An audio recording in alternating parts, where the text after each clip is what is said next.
Alright mga ka-sounds, ito na naman tayo. May papakita ako sa inyo yung mid-high natin na ginawa sa nakaraang vlog natin.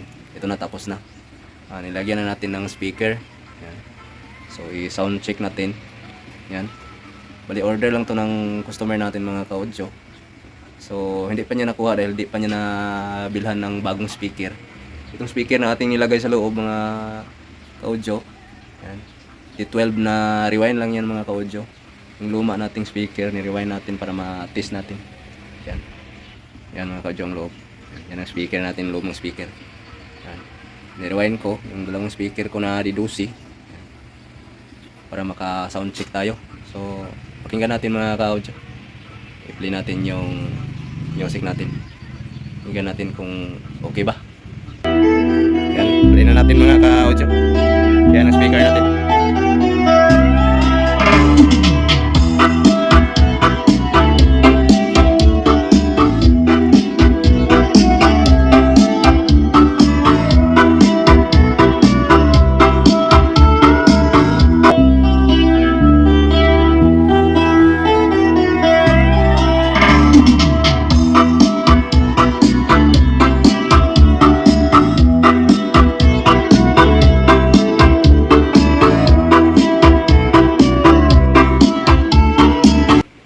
Yan, okay na mga ka-audio.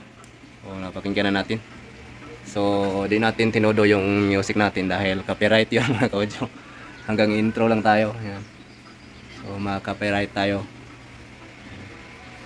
Okay na. Yan, DIY na mid-high yan mga ka-audio. So, shout out sa nag-order nito mga ka-audio. Thank you kayo. Maraming salamat. So, hanggang dito lang ako mga ka-audio. Yan ang aking ma-share sa inyo ngayon mga ka-audio. Mga walang kwintang vlog ko ng ka-audio. And bye bye, and don't forget to like and subscribe sa aking channel GP Audio 32.86. Bye bye.